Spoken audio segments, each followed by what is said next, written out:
Hello,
my lovely beans. This is your captain speaking. Sunny Tako. After an unfortunate hiatus last week, the fishing boat is back and ready to go, and we continue our journey in Cinderella phenomenon, pursuing the lovely and wondrous karma. So let's continue. Last time we discovered Karma sword fighting in the forest. We finally learned his name, and Karma is a he, as he prefers to be called, though he does dress very lovely as a lady, and certainly takes advantage of it to not ever carry bags. But we've discovered them in the forest. They are sword fighting and practicing, and we shall continue. Julian, if you don't come at me like you truly mean to stab me, you'll never land a hit. Yes, ma'am. Yes, sir? Sir, definitely, sir. It's been about 2 weeks since I first saw Karma here in the forest, practicing with Garland. I've come here every night since then, though I never stay long as Karma, since I actually have work to do in the mornings. Ooh, sick burn. Alright, here I come. Yeah! Their two swords clash. Karma laughs as he throws Jurian back and taps her lightly on the shoulder with his sword. That makes 4 hits, and that one was easy. Is that the best you can do, Jurian? You are a royal knight, after all. You're supposed to be lauded as one of the best in the kingdom that's ever been. What is this? I notice that every time Karma practices with Jurian, he's in his Miss Karma disguise. He says it's because of the curse, because he does not want Jurian to fall madly in love with him. The beauty curse, quote unquote. Isn't he being overdramatic? I doubt someone like Jurian could fall in love with Karma. Pshaw. I don't know. I think everyone should fall in love with Karma. No one is immune. Be subtle and quiet. Garland tells me that you're usually good at that. I am, sir, I promise. Then why the exception today? Oh, sir, well, darling, It wouldn't happen to be because of the way I'm dressed, would it? Are you still not used to it? As opposed to what? We only ever see Karma in a dress. Once in a blue moon we see them in their beautiful suit. But I'm pretty sure he's extra careful about not letting other women see him that way. Hit the nail on the head, have I? 'Tis not very chivalrous to hurt a lady, of course, but that logic applies to men as well. An enemy is an enemy, Julian, even if your enemy is a delicate flower like myself. Delicate flower. Yeah, no one believes you're a delicate flower. I'm sorry, but Julian, you should hit him on the head for that. Yes, being a little pompous today, aren't we? But princess. Not delicate at all, see? No one believes you. Is she laughing at me? How dare she laugh? You and Karma seem to get along, is all. I doubt it. We're just partners. We just both happen to be redheads and stubborn royals and cursed. And literally we're just gender-bent versions of each other. One's just more flamboyant than the other, thus the darker red hair color. Oh, princess, you wound me. You always say that. Do you mean it? Probably not. Maybe only on a very small scale. Let's be real. You wound me where Julian's blade cannot. Emotionally. Emotional damage. Something flashes in Julian's eyes as she readies her sword again. Karma stands ready as Julian rushes at him with her sword. The swords clash again. I wonder... Karma, your back's open. What? Nani? Karma turns and Julian taps him on the shoulder, laughing. I did it! Haha! A single hit. Looks like you have a weakness too, Karma. Pretty princesses such as I. It's me. I'm the weakness. Ha ha ha. Our efforts to woo are already proving fruitful. No, it wasn't a weakness. It was the lack of sleep catching up with me. Yes, that's it. I just have not been sleeping well. Can't you see the bags heavily concealed underneath my eyes? My beautiful green eyes. Why did he listen to me? He told Garland the other day that it was crucial to only listen and watch the most important things, and yet here he is, being distracted by little old me. Alright, practice is over for now. I can see Garland coming for his turn. So practice isn't really over, it's just over for Julian. She can go back on with whatever she does. I should probably head back to the tavern soon, but there's something I want to see first. Karma's sword. Wink wink.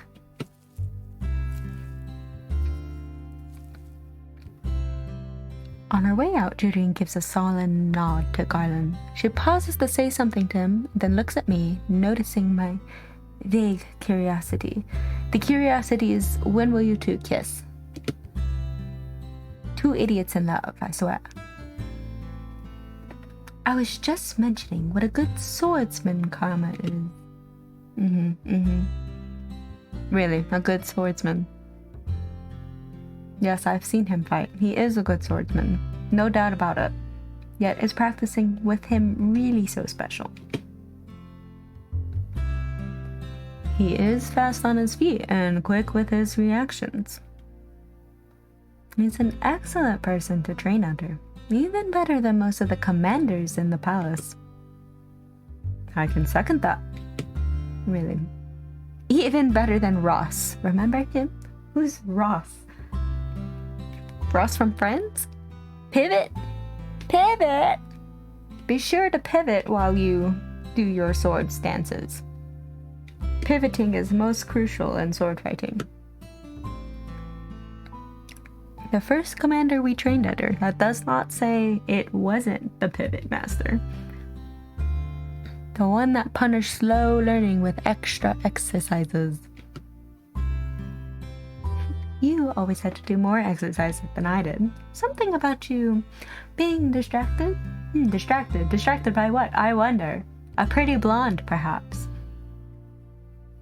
I was watching the way you swung.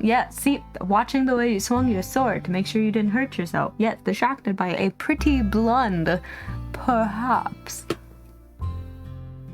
Oh, you've always been overprotective. Because he loves you. He loves you. I can't spell it out more.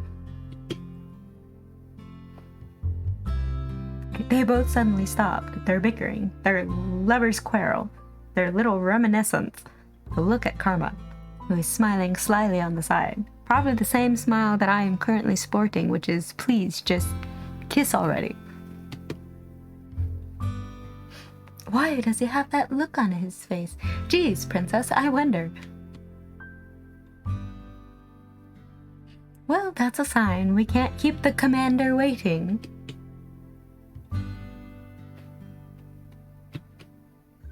Right. Super serious mode on. The two exchange a quick farewell before Julian waves and steps out of the clearing, leaving Garland with Karma to work out their frustrations together, I suppose. You're in a dress today. Well, yes, he was sparring with Julian just 5 minutes ago. Of course he's in a dress. Are you two really so opposed to hurting me when I'm in a dress? Or are you worried about ruining it? It is quite expensive, isn't it? It matches my eyes and hair.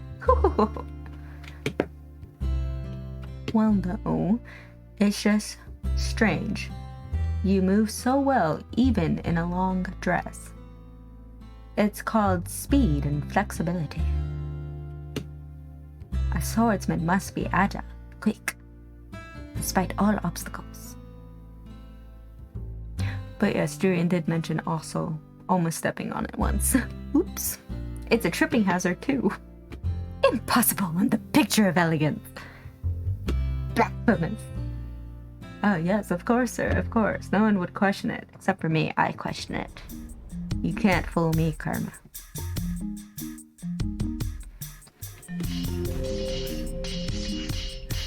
Julian has taken over Garland's patrol now so that Garland can get in some practice time.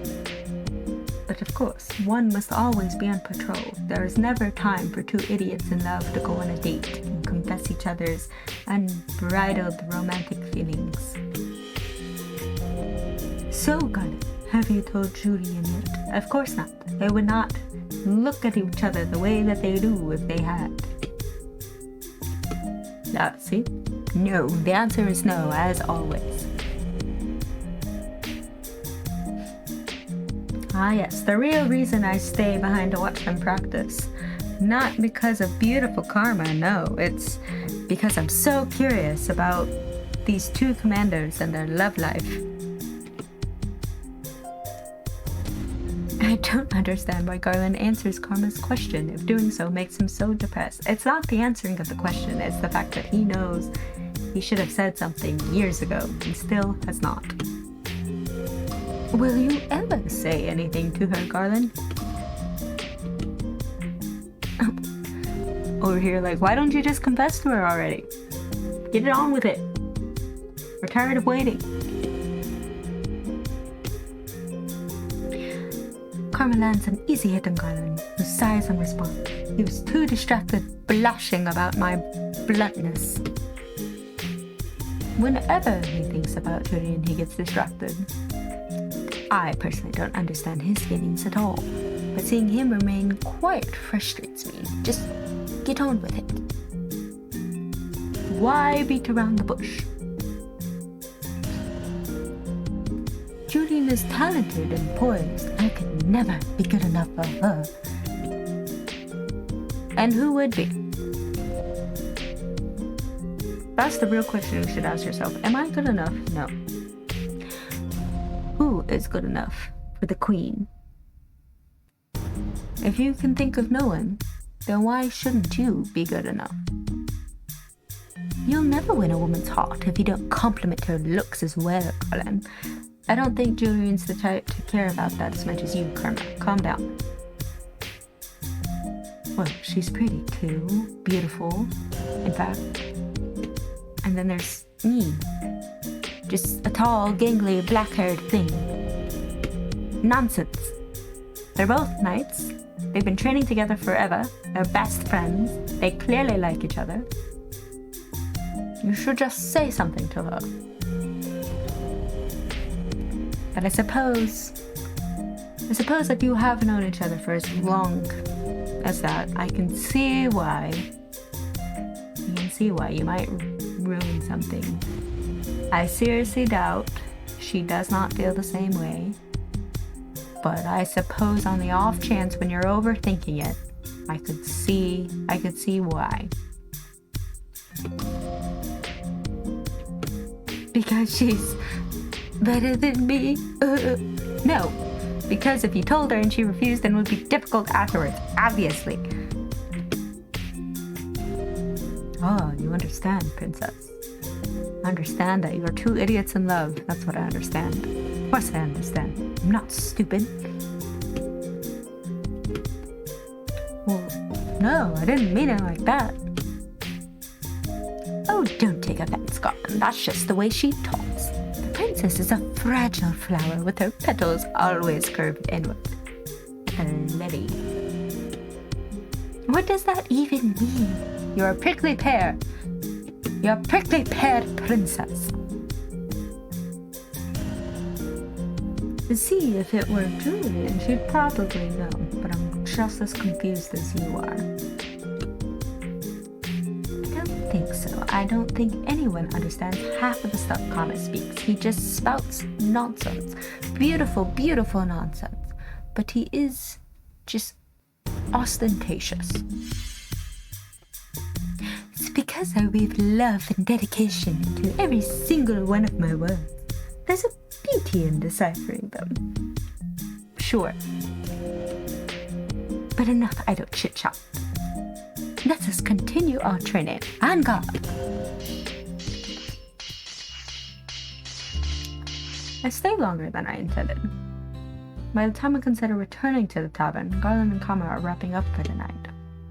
But I have a question for Karma, so I'll wait a little longer until Garland leaves.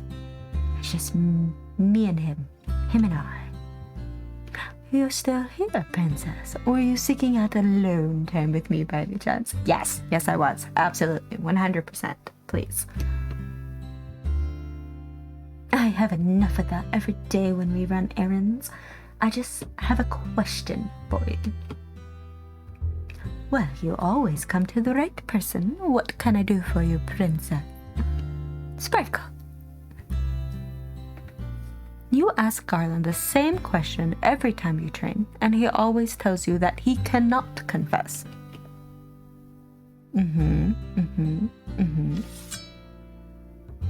Pretending like we're admiring the sword, yes. It frustrates me. It frustrates everyone. Oh, you're frustrated? Oh man. Well, it's annoying. Two idiots in love. They just need to kiss. Did you want to ask me why he won't confess? Because you're so frustrated. Yes, I thought that was obvious. I mean, yes, we talked about it not even 2 minutes ago, but I suppose after almost 2 months, I do know you a bit better. 2 months. Oh my goodness.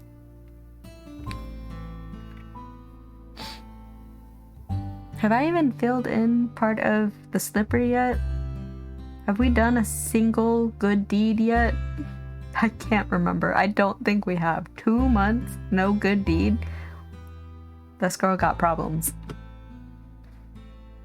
You know nothing about me. And I know nothing about Karma either. Equally frustrating. Confessing isn't easy, dear. Surely you must realize that the possibility of rejection is a significant deterrent. Listen, once you get to a certain age, you don't care anymore. Just go for it. To anyone listening out there, this is me telling you, just go for it. Worst comes to worst, you either never talk to them again or things just get awkward and you ignore each other for a bit until things die over, and then you go off pretending like the confession never happened and you move on. Best case scenario, it all works out happily ever after, yada yada yada, kiss kiss, fall in love. Just go for it. You'll never know unless you try. See? If you never ask, you'll never get an answer. The stress of worrying stays with you and ruins everything. Eventually it comes to a point where the pining and the romantic butterflies stop being fun, and it's just painful to think about how you're just sitting there with all of this care and it's unrequited. Why are you staring at me? Because I'm spouting such knowledge for someone who does not know the meaning of love? Surely. It must be that. Is that the reason you're so blunt, princess? Because you don't know love? Yes. Yes, it is. Don't point out my flaws like that. How could you? You're far more blunt than I am. That's debatable. Karma puts a lot of decoration into their sentences. You truly are amusing, princess. As sharp as a knight's blade. I am not amusing. I am a princess. The epitome of dignity. Not a jester. A matter of opinion, darling. A matter of opinion. Insufferable. And yet I still come to him for advice. Why? Because he's your only friend. Get over it. The scariest part of a confession is the possibility of rejection. Can you imagine loving someone and then finding out that they don't feel the same way about you? Yes, I can.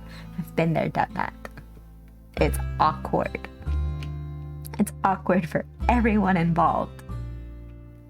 But once you do it, you get the chance to move on. You have your definitive answer and you can just let go. I said let go, not echo. Goodness. No, shush. Shush you. My thoughts shift to the king. My chest tightens. Daddy never loved me. Princess. He reaches out a hand to brush a strand of hair out of my face. Très romantique.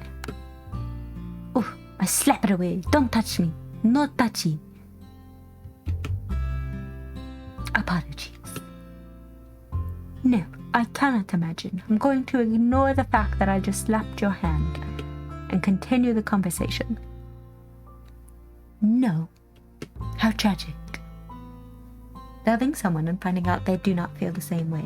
I always knew my father never loved me. My understanding is different from what karma is referring to. I mean, that's fair. But it hurts nonetheless, I'm sure. Besides, I no longer hold any love in my heart for the king. I have already given up hope on him. Right? Haven't I? So why am I still so angry and bitter? I still have daddy issues even though I've given up hope? It's a good thing you haven't experienced the rejected love, princess. It is one of the worst feelings.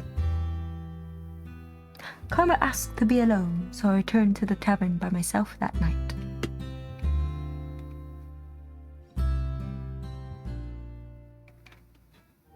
The next day. Why I agree to this when nothing changes, I do not know. Yet here I am, doing the errand thing again, carrying all the bags, even though I'm half the size of Karma and probably half the muscle mass. Today I'm once again out in town with Karma. running errands, see? We've been partners, insist on coming with him every day. Every day for 2 months, we do this. And why do you need a new dress? Because a lady needs all kinds of dresses in her closet. Variety is key when you want to make a good impression. I mean, yes, you can never have too many dresses, but why would you want to make a good impression on people in a disguise? A disguise is meant to conceal you, does not exist to be flaunted. En contraire, if you have an ostentatious enough of a disguise, people will never recognize you without it. All they will see is craziness. Just color and decoration. Oh no, darling. I only wear the disguise to stop the curse from working on people. It's not really meant to conceal anything, but the fact that I am a man. And what a beautiful woman you make. Being doted on by a married woman or by a woman in love with another man is especially troubling. I can imagine so. I mean, consent is key. We want to make sure there is consensual polyamory happening, not home wreckage. Is the curse really that powerful? Maybe one day we'll find out. Karma leads me over to the dress store, and our conversation pauses when he goes to the store owner to give specifications for a new dress. When we leave, Karma suggests going someplace to reward me for all my hard work. You're treating me? Treats? Where are we going? A dress shop? A toy shop? A candy shop? The bakery? I wish to know. Oh, well, why wouldn't I, darling? You've been helping me for a while now. What is this feeling? Gratitude? Disgusting. Well, Karma does owe me for everything that I've done for him, so why do I feel like this? Because nobody's done anything nice for you in a while, at least not openly. At least not in a way that felt or didn't feel backhanded.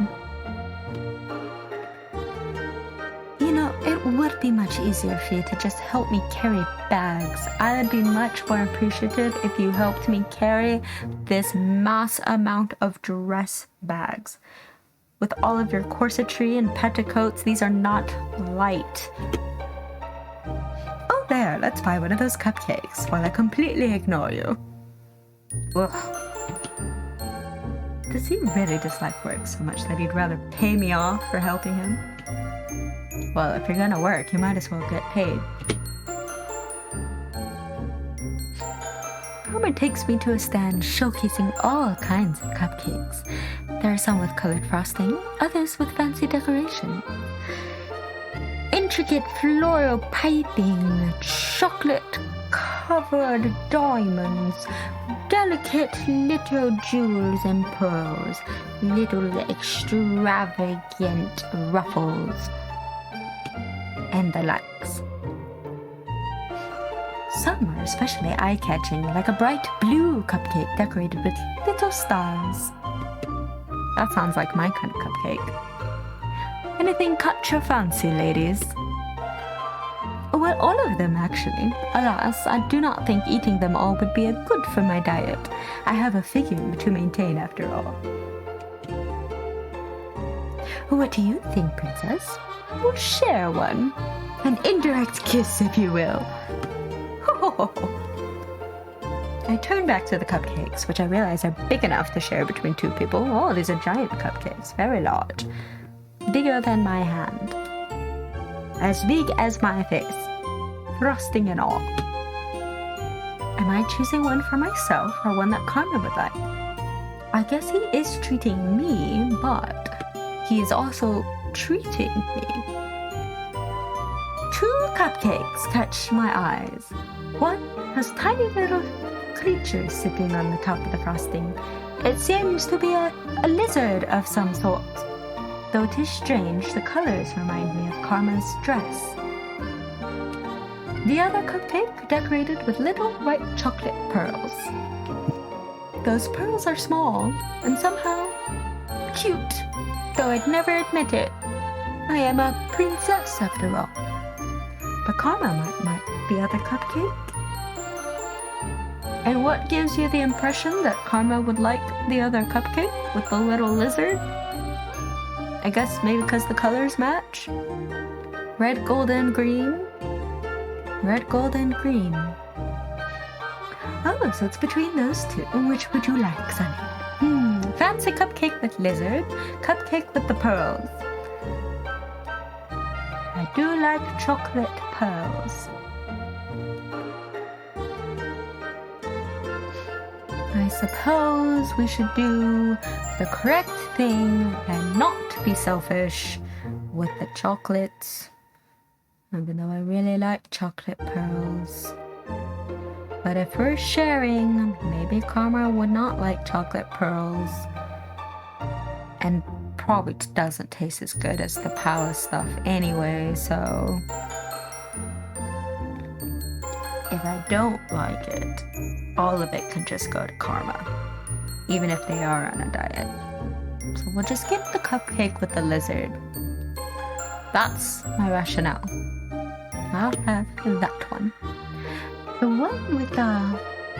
oh my, is that a chameleon? Oh, Karma chameleon. It is a chameleon. Oh, that's adorable. So we'll take one of those. Well, I was thinking he'd like the colors, not the chameleon. Whatever that is. Let's go enjoy this somewhere else, shall we?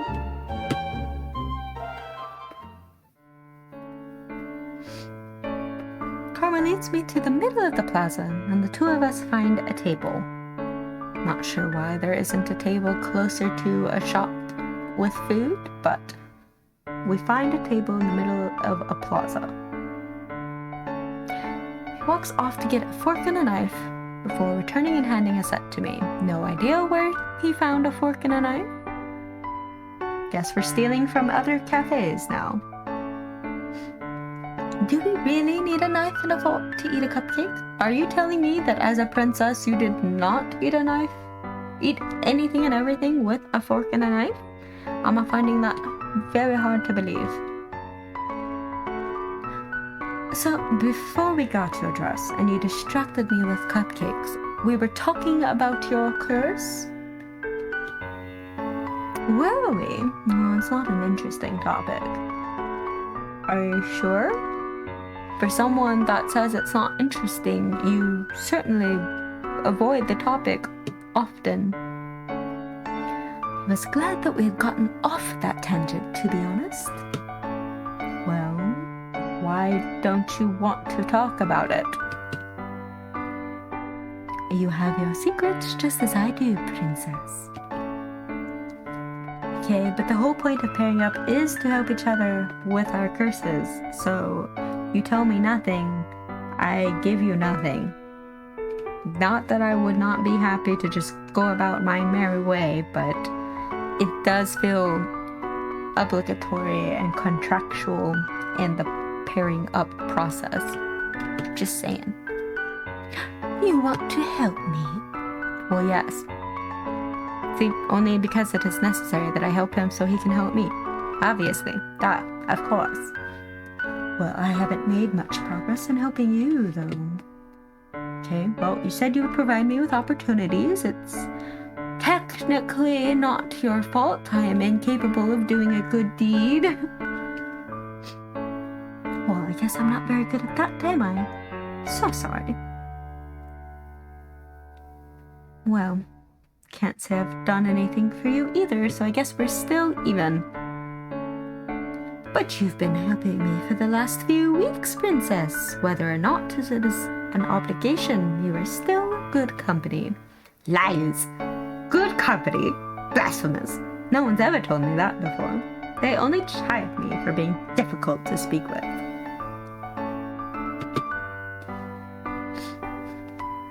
Ooh, a picture. What part of a chocolate cupcake with pink frosting matches Karma's dress? That's what I'd like to know. Chameleon aside, this does not match Karma's dress. Does it match a new dress that Karma bought? Because with how red Karma's hair, that shade of pink would not look good on him. Just saying. That is a Little Mermaid disaster waiting to happen.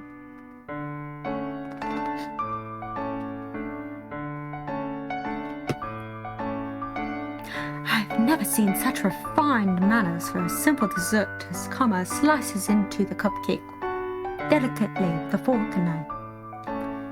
I think we've established that they are nobility. What was your life like before the curse, princess? I have no need to tell you of any of that. No, it's not necessary, but I am curious. Just as I am curious of your curse and your backstory. Please tell me. Would I be doing a good deed in telling him? I don't think so. Nothing about telling a backstory is a good deed. It just sates curiosity. How about we trade off fact for fact? You tell me something, and I'll tell you something. Give me a story, I'll give you one tomorrow. And what makes you think I'm interested in your life? Besides the fact that I very much am. Please tell me. Well, you do keep asking me about my curse. Damn it, he's on to me. Only because we are working on breaking our curses together as pairs, not because I am interested in you and your beautiful red hair and your emerald green eyes. Goodness. Okay then, we won't talk about the past or any secrets. We can talk about this cupcake instead. Oh, what? Why does he always insist on changing the topic? Because he doesn't like talking about himself, obviously. It's a mystery, and we must solve him. He cuts the chameleon on top in half. I notice he gives himself the head, which is a lot cuter, while I get stuck with the tail. The bottom, if you will. I also prefer eating the heads off of edible animals. Animal crackers, you bet I went for the head first, very Darling Darla style.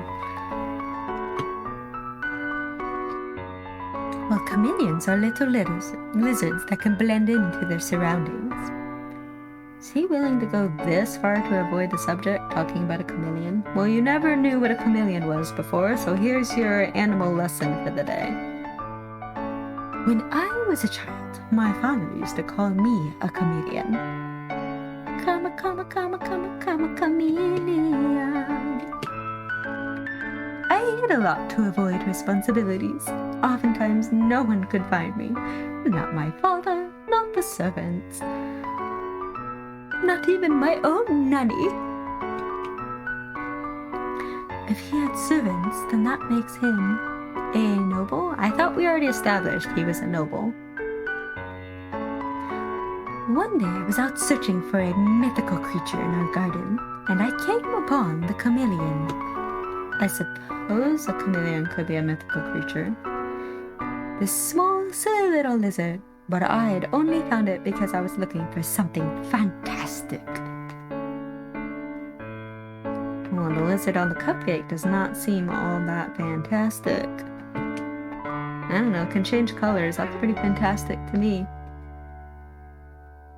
My father explained what it was to me, and then he started calling me his silly little chameleon. It was ridiculous, but he said I was always very good at hiding, and so it suited me. Well, what is it, princess? You've been so quiet. Just processing. Seems like you're still good at hiding. You hide behind your disguise and keep many secrets. Well, I suppose I'm still a chameleon then. Well, I don't think that nickname makes any sense. I think red is a much better nickname. Simple, straight to the point. How about we call you Red Herring? You'll be Red Herring because you're so distracting and not what you seem. And the whole thing is a ruse to distract you from something else. Well, sometimes they don't have to make sense. Nicknames just have to be endearing. Ari! Welcome aboard the fishing boat. Can we please just get back to the subject at hand? Oh yes, this cupcake. If you insist on sharing a story for a story, then I will tell you something about me, I suppose, outside of me being a princess. Oh? You didn't seem the type to want to share. Are you taking me upon my offer? Yes, I am. I don't see any reason for sharing things about my past, no. Mother once told me that to confide in someone else was a weakness, and we must do what Mother says at all times. But more than that, I was always worried that others would judge me. The biggest fear of all, public humiliation. No one's ever wanted to listen to me before, though. I know enough about others' opinions of me to know what they think I am the one at fault. Always. I wouldn't judge you, Princess. Oh, the magical words, the words I've always wanted to hear. Now I must share. I mean, I wouldn't judge you for not wanting to say anything to me. I divulge nothing to you, after all. Except you just divulged where the whole karma chameleon thing comes from. So, I must. A story for a story. That is the deal. And I expect you to keep your deals. So I suppose I should keep my end. Or rather, a fact for a fact. I don't have to tell him everything. Just something about myself. Anything. Something trivial. Something about my life at the palace. It's not a secret. Though I doubt Karma would understand. Getting up in our feels with this music change. Ever since Mother died, the palace has been a cold place. Da-da. Why the surprise? Is it because you see Emily and Rod and assume we're all one big happy family just because they go prancing around all hunky-dory and chipper? But we're not, because I hate them and they hate me. They'll never be true royalty like I am. Well, I do have to admit that Prince Emilian seems quite genteel. Prince Rod is quiet, but he seems like an honorable man. Lies. When I saw you and the princess at the dress store, Princess Emily seemed very nice. Is she not? No, she's after my title, I know it. Her kindness is fragile at best. She tries far too hard for it to be genuine. Her insistence is irritating, and I've never wanted to be friends with her. The king took a second wife after my mother died, as if she never mattered to him. Karma is silent, and I continued to talk, my emotions loosening my tongue. I had meant to stop there, but the words kept coming. I've never had someone to listen to me before. I can finally unbottle all of this unbridled rage and depression and sorrow. The only one who ever showed me any affection in the palace was Mother. The king never paid much attention to me in the first place, but he treats Rod and Emily far better than he's ever treated me. His own flesh and blood, his own daughter. What was your mother like? One of my fondest memories are of her. She was always with me in the palace, teaching me right from wrong. She taught me how not to show weakness, who to speak with, what to do, what not to do, how to sit up straight and hold my head high and not let the attentions of others ever disturb me. Who to speak with? Well, needless conversation is useless. People are often very likely to lead you astray, and that was the reason I never saw any reason to speak with the townsfolk. It'd be a waste of my time. And they'd just hate me anyways. And will you judge me as everyone else does? No, princess. I'm not judging you. I'm just a little sad. What for? Sad why? My life is perfect. I'm a princess. Well, it sounds like you lived an empty life. It's not an empty life. I had mother. I had dolls. I had the finest food and clothing and bedding you could imagine. Silks and furs and diamonds and pearls. But it sounds as if your mother separated you from everyone. Well, it wasn't as if the townsfolk would have accepted me anyway. Separation accepted. Mother said they were not to be trusted. I could only trust mother. All things for mother. Princess, about your mother. I will not hear you speak ill of mother. Mother is the best thing ever. All things are deserving of mother's love and attention. Well, no, I only had a question about your mother. All hail mother. All hail mother. The bucket is now mother. Praise thee, mother bucket. Karma coughs, and I pause to stare at him as he clears his throat. What are you doing? What is it? This. Oh, gods. I hear the change immediately. His voice is lower. Far lower. The soft gentleness gone. Karma puts a hand to his throat and grumbles. Karma's voice is teetering on the edge of sounding unmistakably male. I've always wondered how he's able to change his voice, but I always forget to ask him about it. What happened to your voice? Oh, it's Miss Karma. A young market girl is approaching us, and she looks at Karma adoringly.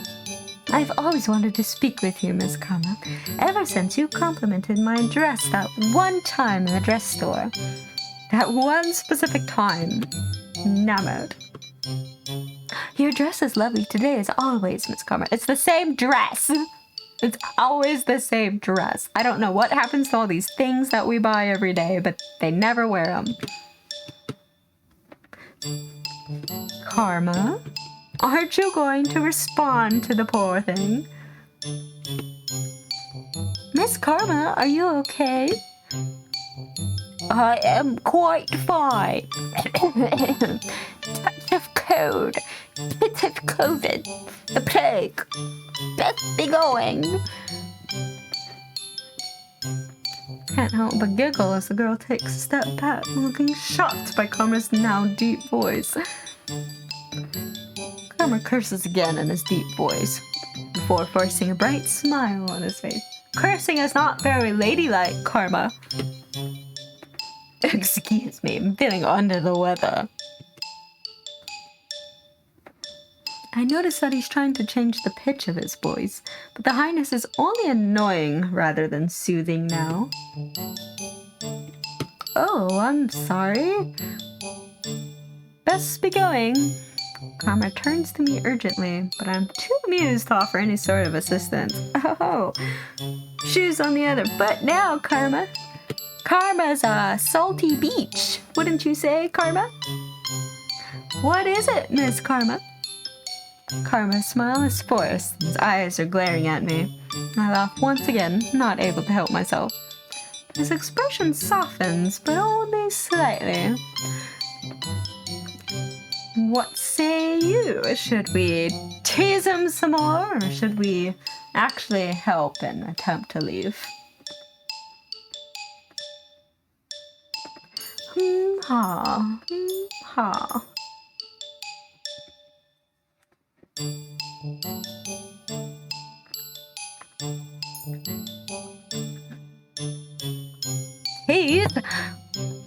So be it.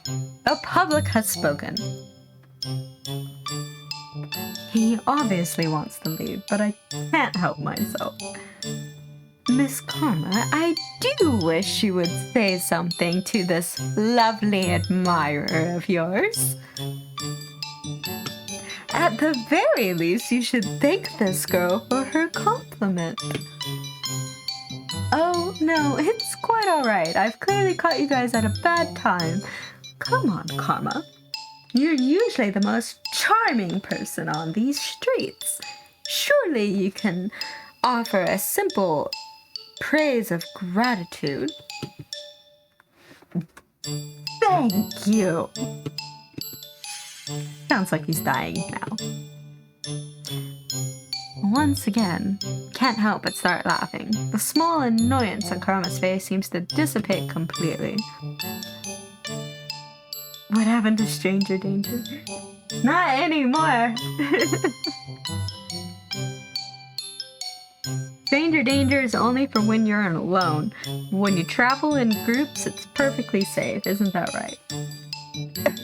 Leaving! Takes my hand and curtsies politely to the girl as he swiftly pulls me away. So rough. Karma, you sound sick. It's run out. Run out? The potion that Parfait makes for me must have talked too much. You talked too much. Blasphemous. Karma puts a finger to his lips as we stroll through town. He shakes his head, making it clear he won't utter a single word until later. Well, you are an adult, so you know these things, I guess. What about stranger danger? It's completely untrue. You need a large group. Even with the buddy system, like, you can still end up in danger. When we arrive at the tavern, it's already dark. Karma pauses and turns to look at me. What? What are you staring at? You have a nice smile, princess. I'm glad I could make you laugh. Well, of course I laughed. You sounded ridiculous. Well, it's worth sounding ridiculous just to see you smile. You and Rumple really are the same. And yet we're going to Disney World. Well, to be fair, we are both actively trying to get more than just us two to go to Disney World. Make it a whole birthday celebration. The comment doesn't faze him. He smiles widely as he leaves for his room. I'm glad I could make you laugh. Cannot get those words out of my head. Even though I'm supposed to be resting for the night, I'm gonna lose my beauty sleep over this. Ridiculous. I think I should go see if Karma's practicing with Julian or Garland. I leave my room and go down to the reception. Delora and Parfait let me go to the forest at night alone now, since they know that I'm meeting up with Karma. As long as I am escorted in some way, I suppose. Parfait is in the reception room tonight, reading a book. I was always told reading in the dark was bad for your eyes. Fairy? Oh, princess, I didn't see you. I noticed that she's closed the book and I can now read the cover. She's reading Cinderella. Well, that's my fairy tale curse. The Great War was caused by the fairy tales, right? And yet you read them? Suspicious. Well, the curses are based off of these fairy tales, after all. But why are you reading Cinderella specifically? My curse isn't anything like the fairy tale anyways. It's reversed. True, but the morals remain the same. In order to become Cinderella, you must be good like her. I'm still not convinced that you are good, fairy. Cinderella had everything handed to her by a fairy godmother. Emphasis on fairy. I had everything taken away by a witch, technically, but you're in cahoots with the witch, so also a fairy.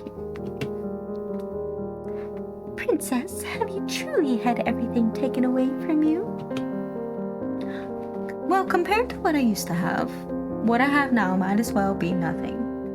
I had the finest silks and furs in the land, diamonds and pearls, lace and ribbons, dolls abound. I was a princess in a palace. Now I have an empty room on a hard bed. But what if I want to be Maleficent? Well, Ari, you know what? You can't be Maleficent, I am sorry to say, because the only one who gets to be Maleficent is me. Maleficent is mine. I am Maleficent. You're just gonna have to choose a different villain. You have friendships and people who enjoy your company. I have one person who enjoys my company for some reason. Even though I'm a spoiled brat. No one in this tavern enjoys my company. Wow. Are you wowing at the fact that I've denied you Maleficent, Ari? Sorry, not sorry. Are you sure about that, Princess? I think you just have difficulty trusting that we all like you. Listen, we've already established you have brain issues, fairy. So you liking me is of no consequence. Like me? Why would you like me? I'm utterly unlikable. I can't even do a single good deed. Well, you've become like family here. Listen, that means nothing considering I am also unloved in my own family, so...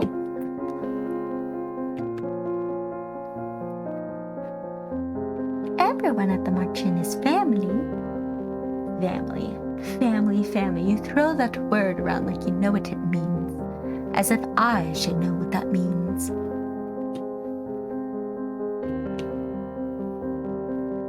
While you're one of my boarders, you're more than just a regular. You live here. So like I said, you're family. Well, I do speak more with the people here than I've ever spoken to my own flesh and blood.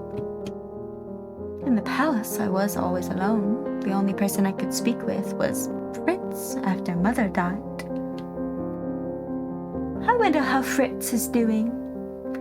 We have not seen hide nor hair of him since... Emphasis on the hide. Since we've left the palace.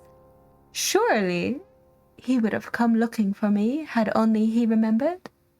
And yet no one else of the palace mentions his well-being. Suspicious!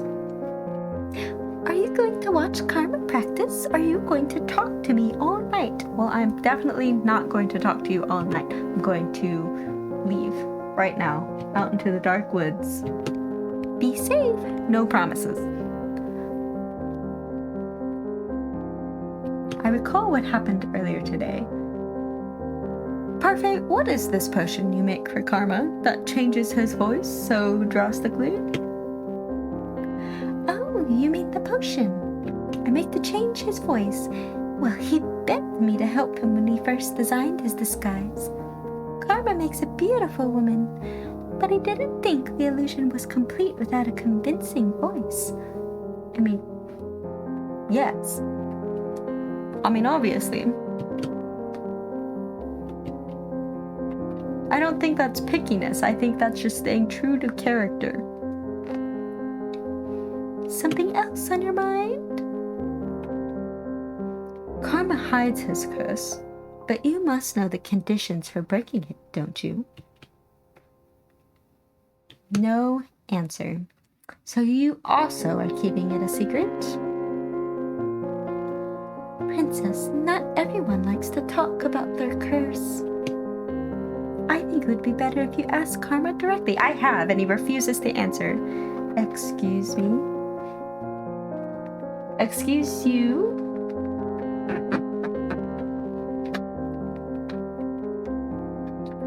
Yes, you're excused, Ari. I'm kidding. What's wrong?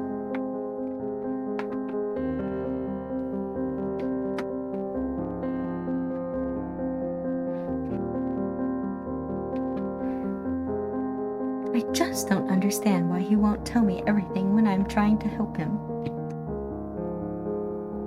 Just as you think your good deeds are difficult, there's also something about Karma's curse that he can't come to terms with. Oh, diving into the trans topic.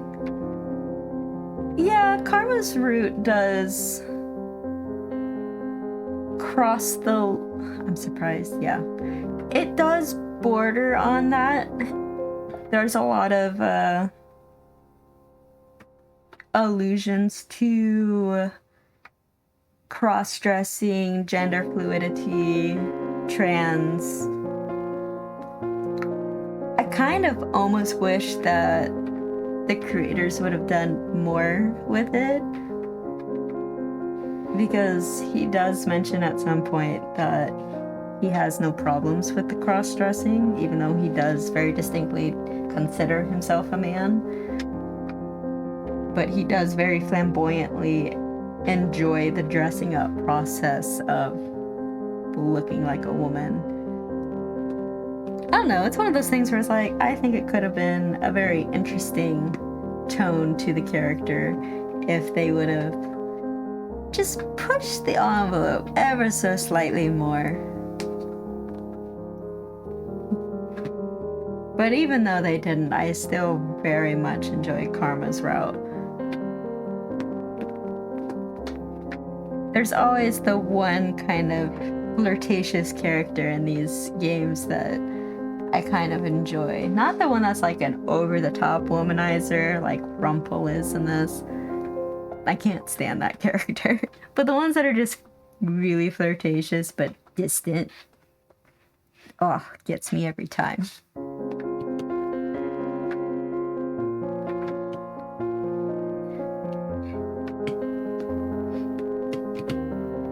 Moving on.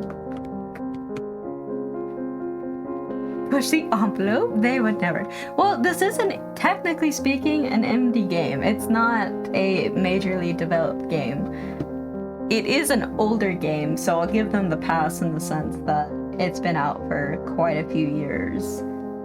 When, like, quite a few years where, like, constant representation wasn't nearly as evident as it is today.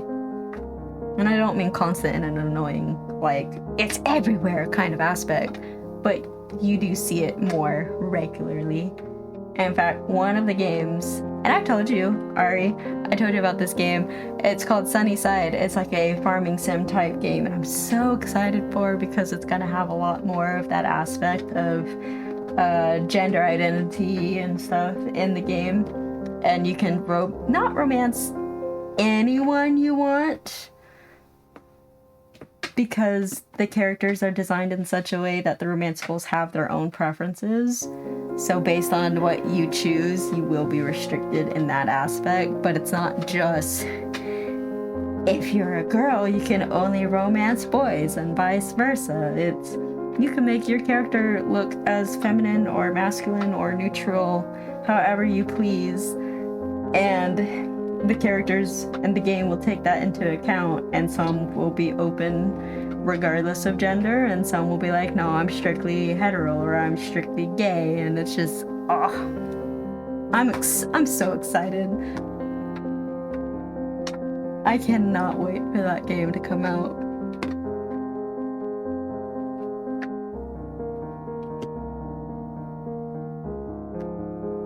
But that is also something that's becoming more prominent in a lot of like farming sim, dating sim type games. Like Coral Island is another one, I think, where it has more gay and gender fluidity type aspects that are more representative in it. And that comes out pretty soon, I think. I think September.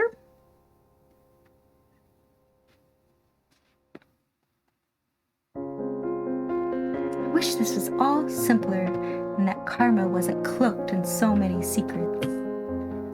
Don't we all? But then it wouldn't be a proper romance. Mother, I went to town today. Oh, I told you not to go into town. Did your father take you? He told me that it would be fun. And was it? No. Everyone looked really angry at me, but I don't know why. I've told you before, haven't I, dearest one? The townsfolk are jealous of you. Jealous? They are bitter about their lot in life, and because of that, they will seek to use you for your status. You cannot trust them. You cannot trust anyone but me. Trusting others will only lead to heartbreak, my child. You need only trust me because I will never hurt you. Chapter 5. Favors and Payback. We are halfway through the game. Yay! I've been at the margin for a couple of months now, and I still haven't managed to do a single good deed. Several months. Not a single one. Selfish brat. Today I went out to town with Waltz to buy ingredients for parfait. The two of us have been both very quiet, which is uncharacteristic for Waltz. Princess? What? Did Karma explain why he wasn't coming with you today? Nope. Does Waltz not like my company? Is that why he's asking why he had to fill in for Karma? Rude. Next time I'll just go by myself. He said he was tired. Oh. Waltz turns his head, his eyebrows furrowing in confusion. The town feels different today. It does? I feel as if there are people watching us. How can you tell? With practice. I have a lot of eyes on me when I'm doing my puppet shows, after all. Even before then, I was used to being watched, I guess. Sounds kinky. Before you were cursed? Why? I was more conspicuous as an adult, I guess. An adult? Right, you have the Neverland curse. I forget you're not a child because we do not support pedophilia in this game. You remembered. Yes, I have the Neverland curse. Told you what that was in the tavern once. You're stuck as a child when you should be a man. A very old, ancient, beautiful man. Right, it's a little inconvenient, but I've gotten used to it. Waltz has a voyeurism kink. Maybe. Just maybe. Waltz is so much more straightforward about his curse than Karma. In fact, everyone's more straightforward about their curse than Karma. Even I am more straightforward about the curse. The mystery. The two of us go into a store where we find the little cups that Parfait asked us to buy. for tea parties. After I pay, Walt automatically picks up the bags, like a gentleman. His help is nice for a change. I've become so accustomed to carrying the bags on my own. So, have you made any progress on your good deeds? You can see from my necklace that I have not still one slipper, but you have changed. I still don't see how I have possibly changed at all. I'm still a spoiled princess brat. Well, karma hasn't taught me anything about doing good, so agree to disagree, I suppose. Well, sometimes in order to do good, you need to realize some things about yourself first. Maybe karma's not so bad at helping you with that. He is selfish, flamboyant, and acts as if the world revolves around him. Must be a red-headed thing. But you're still partnered with him. I am okay with karma's company, I suppose. Most of the people judge and shun me, but karma doesn't. He's even mentioned enjoying my company. I've become more tolerant of him too. Weird. Oh, princess. Walt's eyes light up, and I see him pointing ahead to a crowd of people gathered around the center of the town. A woman stands in the middle of the crowd telling people's fortunes. We should go see if we can get our fortunes told. Come on. The crowd around the woman only grows larger until nearly half of the plaza has been taken up. I find myself pushed around in the crowd as I try to follow Walt. The crowd's dense though, and in no time at all I have lost him. Walt! I call for him, but I do not see him over the dozens of people in front of me. He is very short and hard to spot in a crowd in this form. I suppose I will wait for him at the outskirts of the crowd. He should be able to find me. Not many people with pastel red hair and a blue ribbon dress. I make my way out of the crowd into the edges of an alleyway, like an idiot. But Walt still does not appear. 10 minutes go by, 20, 30. Consider walking back into the crowd when I hear a voice behind me. Are you looking for someone, madam? I feel someone grab my hand. I slap them away and take a step back. When I turn, I find a man standing behind me. Didn't mean to startle you, miss. What do you want? Why, I want to help you return to the palace, princess. Nani? You know who I am. I do, princess, and I can lead you back to the palace. Who are you? Someone who's working for the king. But the king does not remember me. The only people that would remember me are witches, fairies, and those with the curse. So who exactly is this man? You're lying. Princess, why would I ever lie to you? You don't even know me. Now come, I'm sure everyone at the palace will be very happy to see you. Red is sus.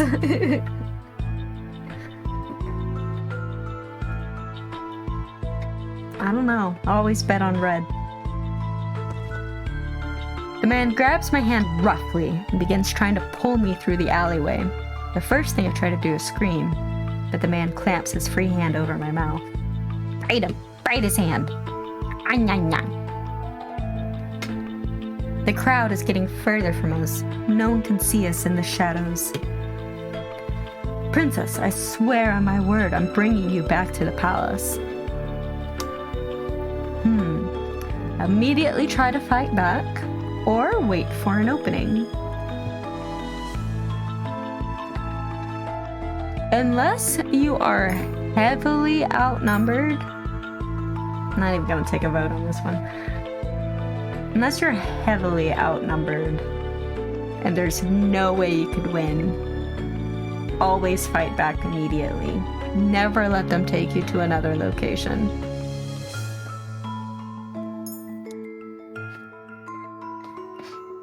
I have to fight back. Maybe I can still draw people's attention to me. I try to squirm my way out of the man's arms, but it does not work. He chuckles lightly at me till I elbow him in the sternum.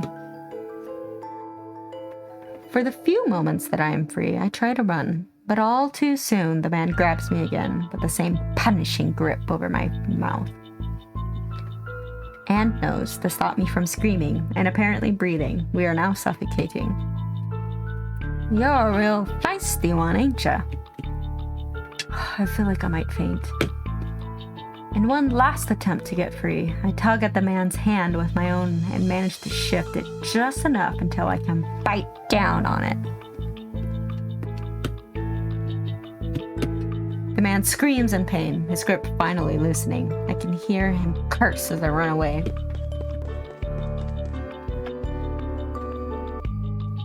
A few minutes later, I realize that I've gone in the wrong direction. I soon come to a dead end in the alleyway, and I can hear the man running up behind me. What is this I see before me? Is Karma. I look up to see Karma standing on the rooftop right above us in his disguise holding a sword, a broad grin on his face. Madam, you might hurt yourself playing with that sword. You might want to put it down. I just imagine, like, Karma squatting in this dress, just billowing around them on the rooftop, holding the sword up like a crazed banshee woman. And I live for it. What's this, sir? Do you feel threatened by me? You should. Karma jumps down from the building and raises his sword in front of him. His eyes are angry, his earlier jovial personality fallen away. Anyone that attacks a lady has to pay for their crime. Karma rushes forward, moving faster than I can see, even in his long dress. The glint of the sword causes the man to fall backwards, loosening his grip. I step back from the man's hold and watch as Karma points his sword at the man's neck. Now, I have a sword and you do not. Do you really want to test your luck, sir? This isn't worth it. The man runs off, leaving me alone with Karma in the alley. What's this? You were a lot cockier just a few moments ago. I breathe out slowly as relief washes over me. Princess! Waltz approaches from where the man had run. So, did you meet the coward fellow on your way here? I bumped into a man who looked as if he was running from death. Oh my, I feel oddly accomplished. Karma and Waltz's voices become faded and indistinct as my vision blurs. I am suddenly light on my feet. All the adrenaline from earlier has dissipated. I feel tired. Princess! Before I can collapse, I feel arms pulling me back up. Rest easy, princess. I close my eyes and fall into blackness. When I wake up, Anise is setting a tray of food down on my bedside table. She does not notice as I rise slowly from bed. Anise? Oh, princess, you're up. We have worried about you. Lady Delora and Lady Parfait said you were just out because of shock, but still. How long have I been asleep? Just a few hours. Don't worry about chores for now. Lady Dolores says that if you're feeling better later, you can use Mr. Broom. Oh, good old Mr. Broom. Just thinking about using Mr. Room gives me a headache. Where are Karma and Waltz? Waltz is scouting the town looking for the man that captured you. And Karma? I think he might be in his room, Princess. He's got patrol tonight, so he's resting a little bit. If he has patrol tonight, that must mean he was resting this morning, too. How did he know I needed help? Do you need anything, Princess? No, I'm going to visit Karma. Oh, what? To thank him? However he knew, if Karma hadn't been there, things would not have ended so well. Yes, I suppose I should. Aw, that's sweet, Princess. Oh, Lady Delore wants to talk to you about what happened when you're feeling up to it. Okay, I guess we'll do that later. Like I have a choice when it comes to that witch. I wait until Anise leaves the room before I follow after her. It is only after I exit my room that I realize I don't know where Karma's room is. Anise must have assumed that I already knew with us being partners and all. Ho ho ho. It's fine. I do not need Anise's assistance for this. I can find Karma's room on my own. Surely, how hard could it be? It takes me some time, but eventually I find a room with his name on the door in careful, flowery letters. It suits him. I simply open the door without thinking to knock like an animal.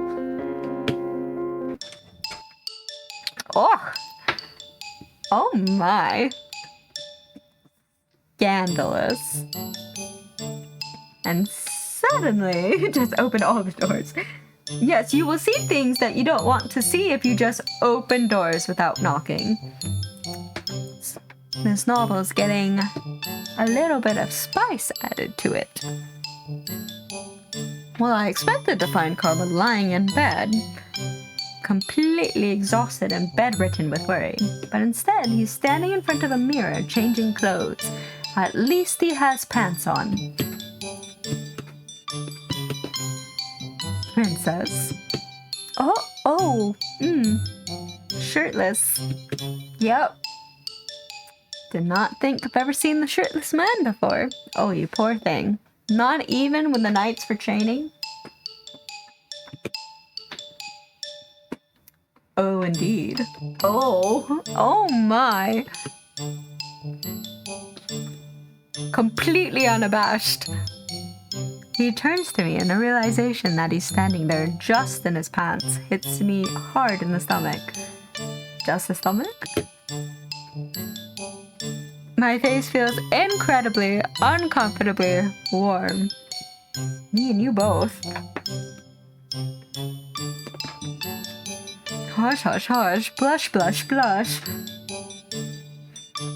Why are you just standing there? Put on your clothes. And then I noticed a large tattoo on his chest. It's a rose ensnared by many vines. I stare at it for a few moments before Karma puts a hand there to conceal it. It's rude to come into a lady's room unannounced, you know. I see no lady here.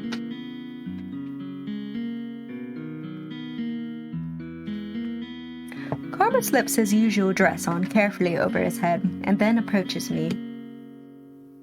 I take a step back without realizing. Karma raises an eyebrow, then smiles at me mischievously. It is a familiar look, but it rattles me more now than it ever has before. Oh, spicy. My princess, you're as red as a tomato. Are you okay? Does this man always need to point out the obvious?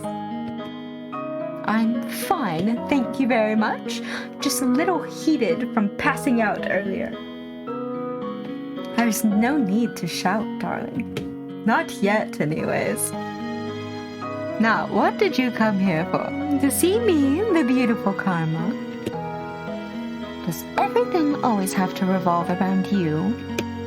Well, you are breaking into my room. I'm barely able to stifle a sigh. Well? I cross my arms and frown at him. His smile makes it harder to get my next words out. I came here to thank you. Doth my ears deceive me? What did you say, princess? Oh, thank you. Oh, princess. Please say it one more. Thank you for saving me. I saw you fight back. That was a very admirable attempt. You saw me? Yes, as you were coming to the end of the alleyway. But I didn't manage to escape. It doesn't matter, princess. You certainly made the effort. But I digress. You are quite welcome, princess. It was my pleasure. I should leave. Girl, you should have left when you opened the door. Wait, what? I turn to leave, but Karma grabs my hand and pulls me back. But princess, don't you owe me something? A kiss, perhaps? So Karma was expecting something in return after all. I should have known. I think you owe me an apology. You did come into my room unannounced after all. Yes, that would be common courtesy to apologize in that scenario. What is he talking about? You barged into the room without knocking. You caught him shirtless. You should apologize. Since you broke into my room, I demand you help me with my makeup. Then I will forget your transgression. Your makeup? Why, yes, darling. I thought you were resting because you were going on patrol tonight. Resting? Nonsense! I have much to do. My makeup earlier was so messy that I washed my face in order to reapply it. Oh, can't believe I'm going to agree to this. Fine. Oh, what a splendid day today is. Come, princess, let's do this by a mirror. Karma pulls me over, where I can see both of our faces reflected. He has a surprising variety of makeup on the dresser beside him, considering he always just wears the typical black eye makeup and red lipstick. I don't even care that much for my appearance. Why am I helping Karma with his makeup? Now, which feature on the face do you think is the most important one to highlight, princess? What?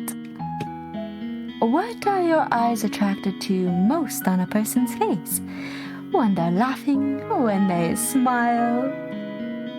Well, typically, it'd be their eyes. Like your beautiful green eyes, Karma. But if they're smiling, then naturally, of course, I am attracted to the mouth. This will lead up to a kiss. Why is he asking me for my opinion on something so trivial? If someone was smiling, the first feature I would look at on their face would be... I don't know, I'd still look at the eyes. What say you?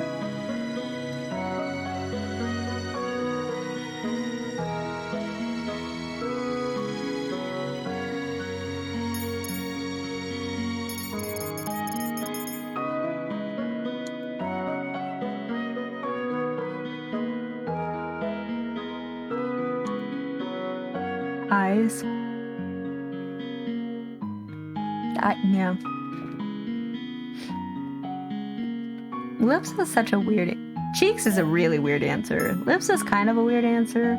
I can't say I really look at lips. If someone's smiling, I might look at their teeth, because that's just a weird feature that I personally always notice. But I am very much the type of person to stare people down into their eyes, to the very depths of their soul. You always look at the person's eyes first, so the eyes, obviously. Eyes are the mirrors to your soul, as they say. Does that mean you always look into my eyes, princess? Yes, I do. They're such a vibrant shade of green. I see the degree of their smile. What do you mean you see the like, if it reaches their eyes, or if it's just like a big smile or a little smile? Is that what you mean? Degree of the smile?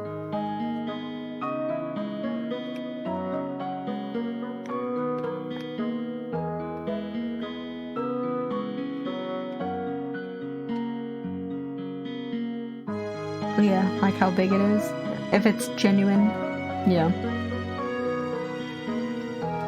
The minute he says that, I look into his eyes. Mama flutters his eyelashes at me, and I look back down and grumble. Flamboyant butt. What was that, a trick? Made you look. What did you think? Think? Of my eyes? Do they draw you in? Yes. The answer is yes.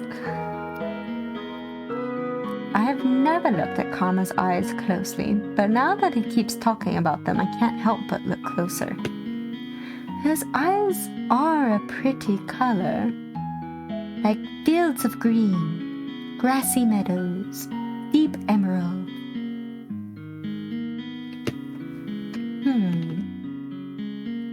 You don't have to answer that, princess. I'm just kidding. Of course, yes, just kidding. Absolutely.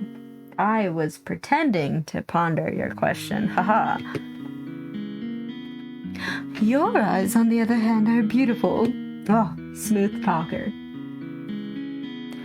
You and Rumple really are the same person. You both spout nonsensical compliments. Nonsensical? Oh, princess, I'm so offended. I mean what I say, unlike that fool. Anyway, I'll let you choose the order of things. Fine. Just don't make me look like a clown, princess. I know how much you like to tease me, but I need to get out of here quickly today. If you need to leave quickly, shouldn't you do your makeup yourself? Legitimate question. And miss the opportunity to have you help me? Nonsense. If I can, I'll have you help me with my hair some other time. The way you do yours is beautiful. Agree to disagree. The weird side ponytail is not it. The fact that she can braid her hair into that side ponytail is impressive, though. Cannot braid for the life of me. I always put effort into my hair, as Mother always emphasized the importance of looking like a princess. What happened to not paying attention to looks? We said 5 minutes ago that, oh, I never care for looks. And I was like, that's suspicious because you're a princess. How you look is actually important. And now you're contradicting yourself. But I've never received a compliment on my hairstyle before. I can't really braid either. Braiding is hard. It is, in my opinion, a worthwhile skill to have.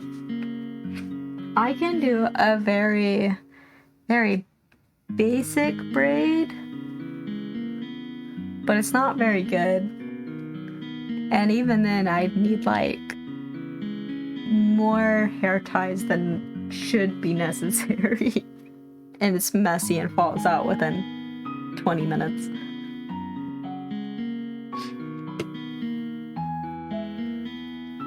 I start applying the makeup. When we are this close, I cannot help but carefully inspect every one of his features. I do not think I even did something like this with Mother. 'Tis quite intimate. He does have nice features. high cheekbones and all that. You know, Princess, I don't think I deserve your thanks. I pause and raise an eyebrow at him. What? You've been helping me for a while, and I haven't helped you with your curse at all. What I did today was just coincidence and human decency, really. Coincidence.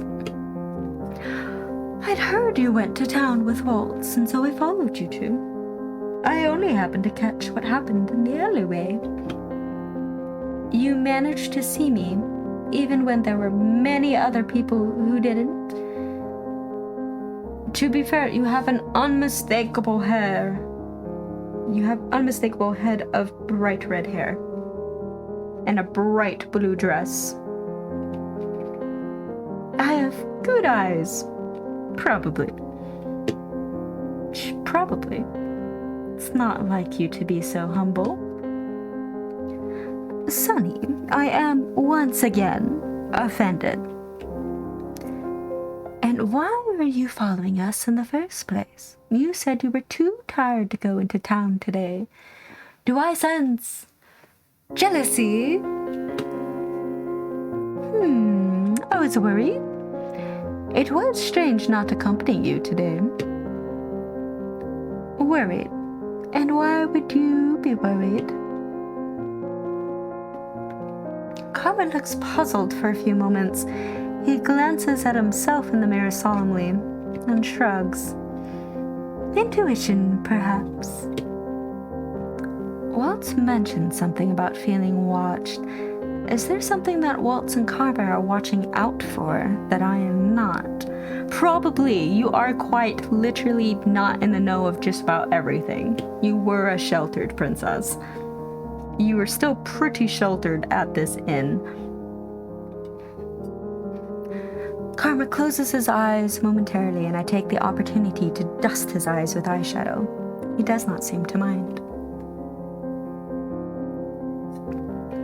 Princess, you haven't spoken about what happened today with Delora or Parfait, have you? Like me. Sheltered? Honestly, I was pretty sheltered as a kid, too. Like, even though my mother was very blunt about, like, this is the way the world is. Watch yourself. A lot of, like, social interaction type situations, I just was dumb. To put it mildly. So many certain things people would talk about, I'd be like, what? My social education came very late. No, not yet. I haven't told them a thing. You came to thank me first. It seemed like the right thing to do, yes. Oh. Karma falls into a silence, and I continue to work, sweeping blush on his high cheekbones. Like I said, high cheekbones. Princess, do you know anything about the man who tried to drag you away today? No. He said only that he worked for the king before telling me he would take me back to the palace, which is clearly rubbish, because I've never seen this man before in my life, and my father does not even recognize him. I wonder how he recognized you. Yes, I'm wondering that too. How curious and alarming. The only ones who should pose a problem at this time are witches. Witches. And what do they want to do with me? Well, I only mean that witches are the only ones who can see through our curses. That and other cursed people, of course. So that man spoke with a witch. It's possible. But why? Why would the witches want me back at the palace? Or was that man trying to lead me somewhere else? I suppose either way the man couldn't have wanted to bring me back to the palace for a good reason. No man abducting a woman in an alleyway would ever have a good reason for it. Girl.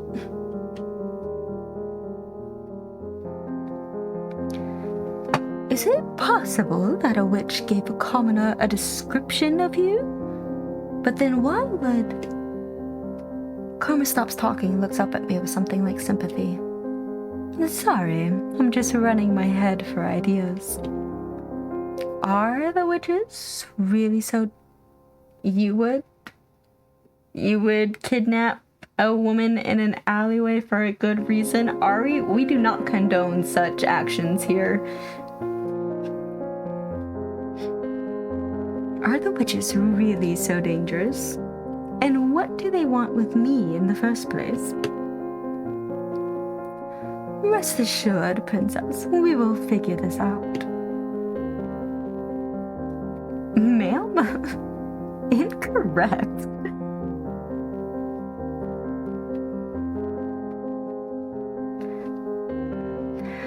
I nod my head slowly. I have a lot of questions for Delore and Parfait, but it is possible that even they might not know everything. I will need to think on my own as well, just in case they decide to keep more of their secrets. I look at Karma and shake my head. Next time, I will be more wary. I won't let myself be caught unaware. Before I realize it, Karma has his hand on my cheek and is staring at me solemnly. His eyes are as cold and unmoving as steel. Princess, there won't be a next time. That's what I said. Next time, I'll make sure that you're definitely not alone. Had I been alone today, I might have actually been kidnapped. I know that, but I cannot show weakness. I just need to be more cautious. I'm not some damsel in distress, you know. Having someone at your back is far more comforting. Even on a battlefield, knights fight better together. You're essentially kidnapping me for Disney World. I am not kidnapping you. You are not forced to go on this trip. I will go to Disney World by myself. Is that an intelligent idea? No, but I will. I will do it. What's wrong? Nothing. He moves his hand away from my face and stands up, sighing. His eyes look suddenly distant as his posture is stiff. I think we're about done here, right? I haven't finished your makeup, though. Wait, why am I even concerned about that? I was canoodled into this situation. Oh, sometimes simple is better. Or would you like me to sit back down? I do enjoy being pampered by you, Princess. I take it back. We are definitely done. Good. Thank you for your hard work. In an instant, the mood changes and a bright smile once again graces Karma's face. As much as I hate to do this, I'm going to have to leave you, darling. I have business in town and then a patrol later tonight. I probably won't see you for the rest of the day, but thank you. He is thanking me for putting on his makeup. It was such a small, meaningless thing. You're welcome, I suppose. You already thanked me, though. Well, now you can tell I'm twice as thankful as the normal person. That makes no sense, but it's Karma. A lot of the things he says do not make any sense because half of them are veiled truths, just flowers to distract. I leave the room with Karma, and he leaves the tavern as I go to find Parfait and Delora. I suppose I should inform them of everything that happened. They are seated together in the reception, speaking in hushed voices when I arrive. More secrets! They stop talking and look up at me as I walk into the room. Well, well, if it isn't the princess. It took you long enough to come see us. Annie's told us you were unharmed. We're glad to see you safe. So, how about telling us what happened? When prompted, I tell them everything that transpired in the alleyway. The two listen and only exchange a solemn glance when I am done. Do you know something about all of this that I don't? Why would the witches be after me in the first place? You remember what we said about the Tenebrum corrupting witches? Well, those witches don't like seeing curses broken. They meddle where they can because they can.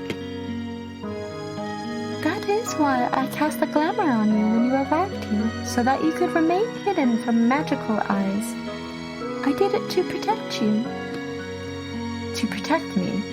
First of all, a glamour? What do I look like? To other people? Do I still at least have red hair? I feel like there's more to this that they are hiding, but I do not think any amount of convincing will get them to say anything. Forgive us, Princess. We're not entirely sure what's going on either. Lies. Though if it was a human that captured you, he must be working with the witches somehow. Troublesome, to say the least, but we don't know the details yet. Give us some time to figure things out. Until we figure out who that man is and who he's working for, you need to have an escort with you out of the margin at all times. Do you understand? And once you figure it out, you'll tell me? At least she doesn't look like Umbridge.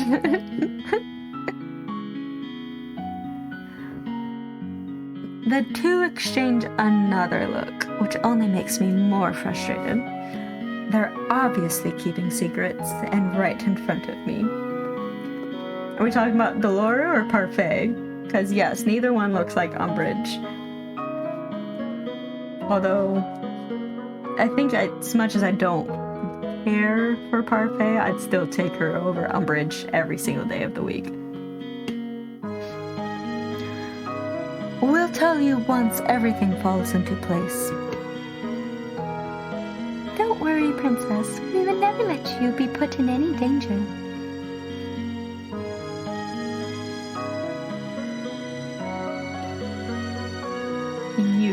Are you saying I don't? Oh, I see. That she doesn't look like Umbridge in the glamour spell. We don't know that for sure.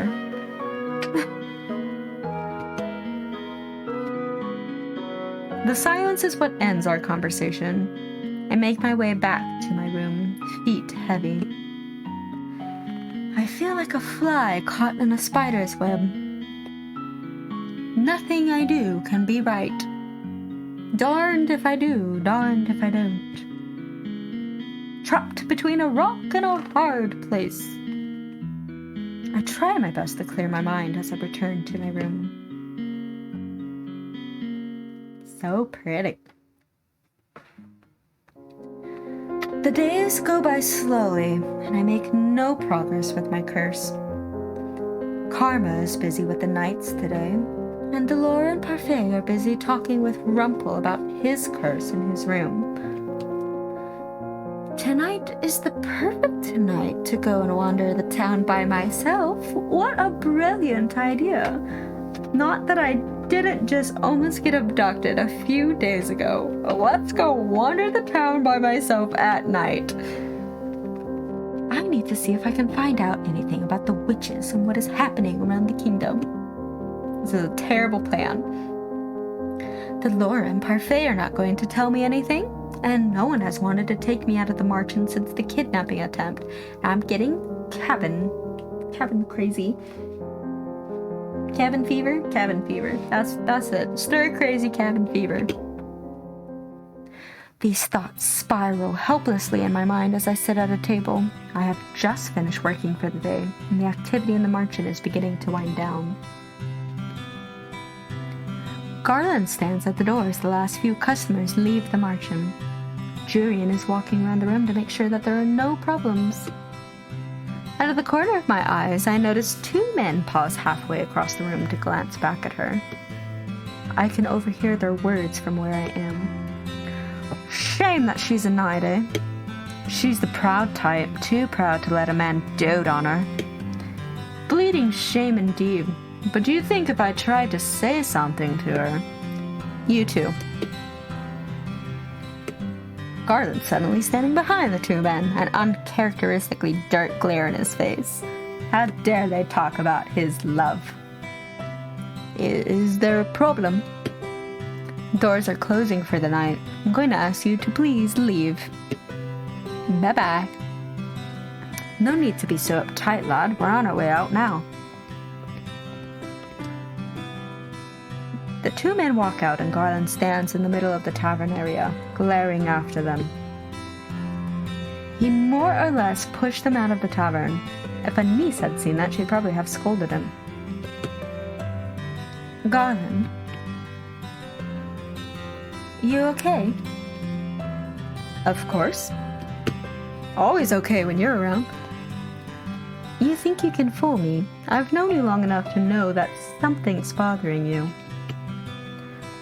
Neither of the knights seem to notice me here. If they do, they ignore me. Jurian, still looking insistently at Garland, looks down at the floor. Is he going to say something? Is he finally going to confess? At least it's not like Ice Apocalypse, the cabin fever. Oh my goodness, that was really bad.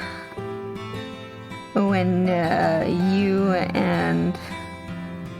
Oh my gosh, I feel bad. I can't remember his name. But when you guys were stuck at our house with Guten and Lynn, oh my goodness. Yeah, that whole week I was losing my mind.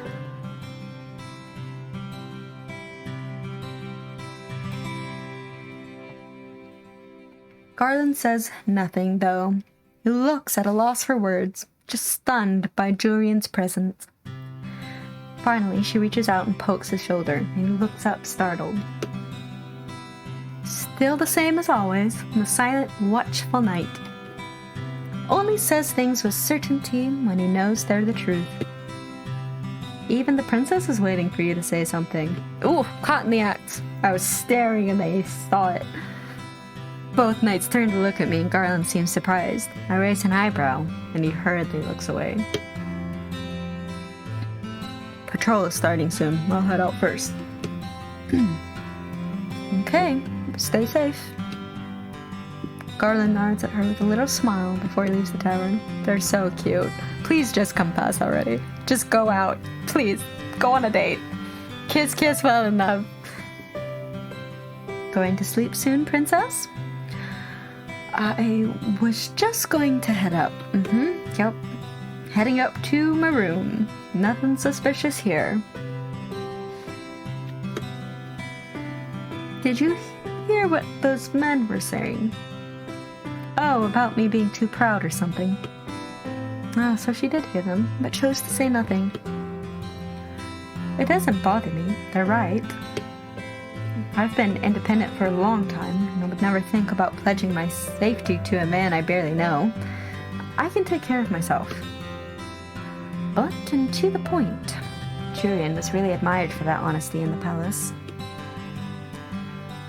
The only other men I've trusted before are my fellow knights. Garland most of all, since we've always been partners. You could be more than partners. You could be partners plus. She does not explain any further. I decide that's for the better. The sooner everyone is cleared out, the sooner I can leave the margin and sneak out. Tonight is the night I go looking for answers. Don't be suspicious. Don't be suspicious. Sorry, Karma, but I can handle myself. Even though I don't know how to do any kind of self-defense. I'm going to prove it. I may not be able to fight, but I can still be cautious enough to not land myself into trouble. Famous last words. Still, I do not happen to hear much of anything as I'm exploring the town tonight. I should have brought along some kind of weapon, but then I would have had to steal a knife from the kitchen. I am a lot of things. A spoiled, bratty princess, but I am not a thief. Hours pass before I pass a tavern filled with knights. Deciding that I will at least listen to what is happening at the palace, I linger by the open door and listen to what the men are saying. I hear that young prince is having a hard time of it. I feel bad for the lad. Even Sir Alcaster thinks he's gone mad. Well, he does keep talking about a princess that doesn't exist. He knows I exist? What? What? Fritz remembers me? But how? Look at me predicting text. Even his father's growing weary of his babbling. Sir Mithras forced him on break the other day. He didn't seem happy. Well, Sir Mithras must think he's crazy too. Poor Fritz. Can you keep a secret? The knights look at each other and I lean as close as I possibly can. I want to hear a secret. Apparently, the boy spoke some truth. Though Sir Alcaster doesn't quite believe it. He's looking for the daughter of the previous queen. And the witch had a daughter? The previous queen? They talking about mother? How dare they call her a witch? Apparently she did, though I don't remember such a girl. This is top secret stuff. I just happened to wrestle this out of one of the lackeys looking for her. What would Sir Alcaster need this girl for? I'm assuming she's dangerous and they want to get rid of her. Are they talking about me? Dangerous? Pfft, nonsense. I am a fragile flower. I'm curious, how are we supposed to find this imaginary princess anyway? Does she have any features? They described her features. Last man who went looking for her said she wore a special pendant around her neck. I guess that says I don't have the red hair with my glamour. Dumb fairy didn't think to glamorize my pendant, though. I should get out of here. They're definitely talking about me, and I am very conspicuous in my penguin coat. I turn to leave the tavern, but my cloak snags on the door and falls to the floor, tripping me up in the process. So now my penguin cloak is gone, and it has completely exposed me, and this is not going well. I fall halfway into the tavern, and the chatter abruptly stops because I just made a whole bunch of noise. Is this? Oh, a lady. The knights that were talking approach me. One of them picks up my cloak. I attempt to grab my cloak from their fingers, but they pull it away from me and I stumble into one of them. Keep away, eh? Madam. He moves to take my hand, and then he stops when he sees my face. Her face! And a necklace. Excuse me, my face? First of all, you're not supposed to recognize my face. Second of all, you didn't say anything about a description of my face. What do you mean, my face?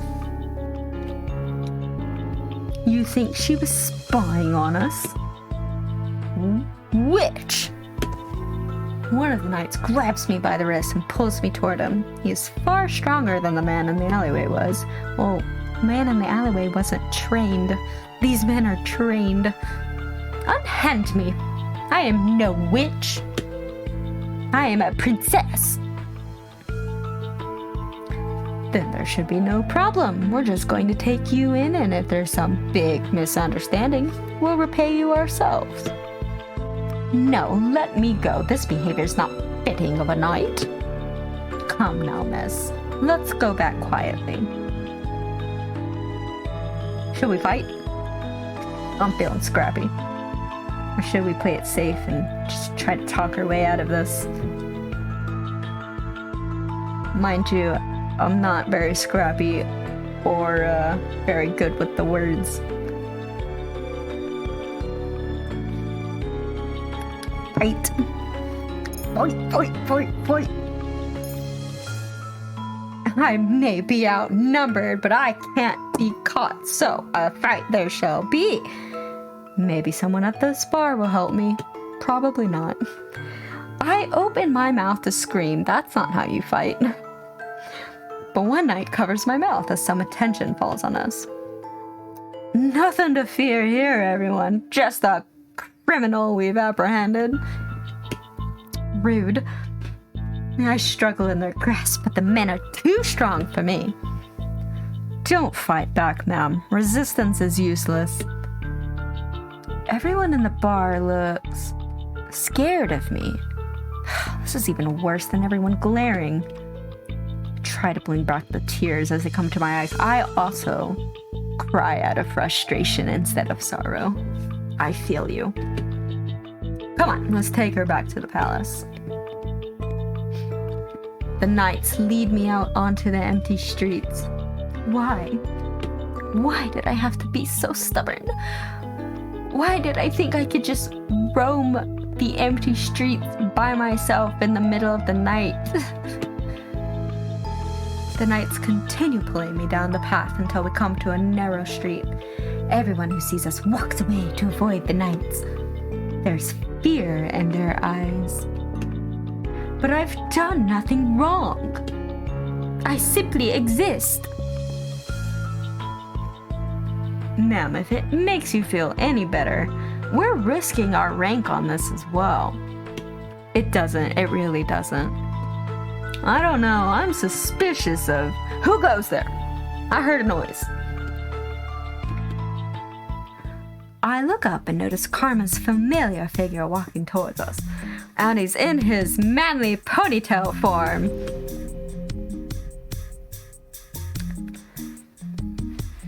What is he doing here, and why isn't he in his disguise? I guess he assumed that there'd be no one to fall madly in love with him in the middle of the night. Gentlemen, I ask you to unhand that woman. As a knight, I would be ashamed to be seen treating a lady so terribly. And who are you?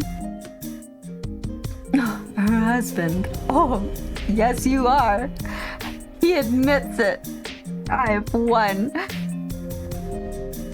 We skipped the whole proposal process. We're already wed. Perfection.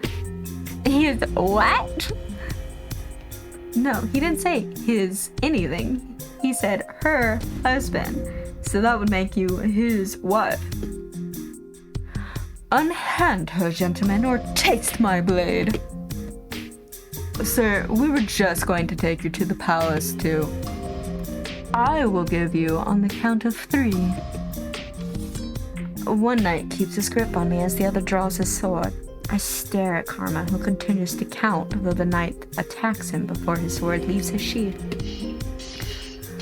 Karma and the knight trade blows, but it is Karma that comes out victorious. His blade slides past the knight's shoulder, distracting him enough to give Karma the opening he needs. He reaches back with his free hand to knock the knight out with a blow to the head. It may just be my imagination, but for a few moments I think I see the knight's blade glimmer across the surface of Karma's hand before he falls. The knight holding me holds up his hands in surrender. I yield, sir. It seems no matter how the situation turns out, you are dishonorable. Please, sir. Karma knocks him out and then stands beside me as he sheathes his sword. Karma, I can explain.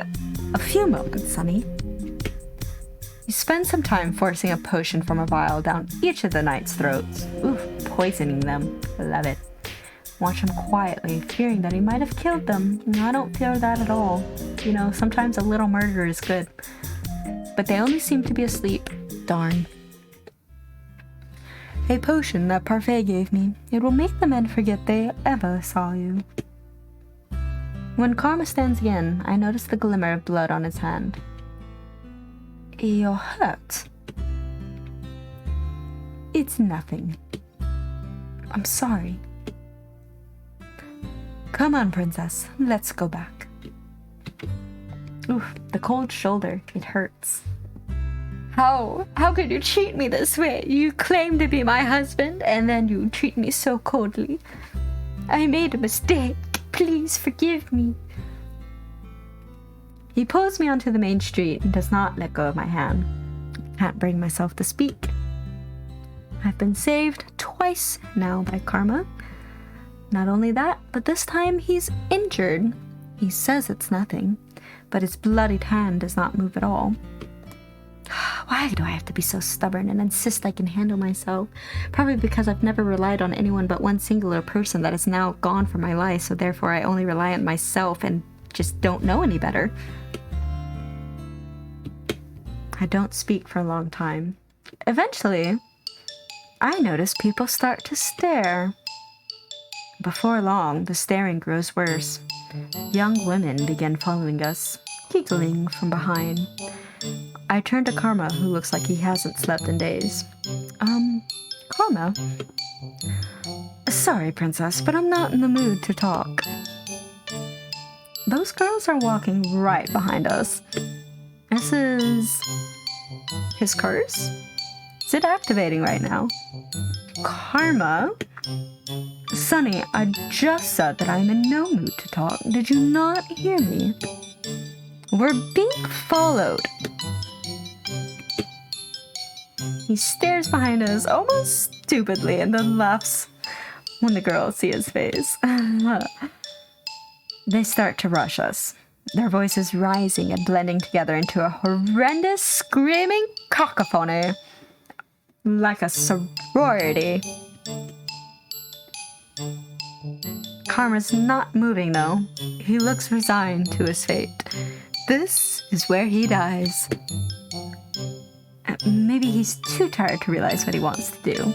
Any moment now. Nope, okay. I tighten my grip on Karma's hand and pull him away, my pace quickening to a run as the girls chase after us, screaming at me angrily for taking their karma away from them. First of all, it's my karma. Back off. Sunny, what are you doing? Getting us out of here, obviously. You can't be trampled. You've saved me twice. This is the least I can do. Sunny. I lead him through the... Hold up. He has not called me princess this entire time. Where did the formality go? Just dropping honorifics like nothing. I lead him through the town and into little nooks and crannies, where we managed to lose some of them. Karma often led me through some of these spaces as shortcuts. Waltz knew them too. Once we are alone again, I stop, falling to my knees and letting go of Karma's hand as I try to catch my breath, gasping and wheezing for air. Being a princess does not mean I get much exercise in a day. That really was a curse, having to run away from so many mindless women. I feel that. That was difficult. Once again, not saying princess, just saying my name like completely natural. Sir, you make me blush. I did not mean to snap at him, but the tiredness is pressing on me too. It's been a night. You helped me out of that. Of course I did. Why would I want to be chased by girls? I don't like people in the general sense. Why would I want them screaming at me with pitchforks like crazed, mad, hormonal teens? You could have left me behind and gone on alone. Instead, you helped me. Okay, you helped me too, so I guess I paid you back. Now we're even. Though, to be honest, I wasn't even thinking about that. I just knew that I didn't want Karma to be stuck trying to fend off all of those girls. I am jealous. The jealousy! He was right about his curse. That is terrible. I just realized something. I just realized that Karma is a K-pop idol. Confirmed. Karma kneels down beside me and waits for me to speak. My curse has people forget me, and yours has even strangers become fascinated with you. It's almost like our curses are opposites of each other. And yet,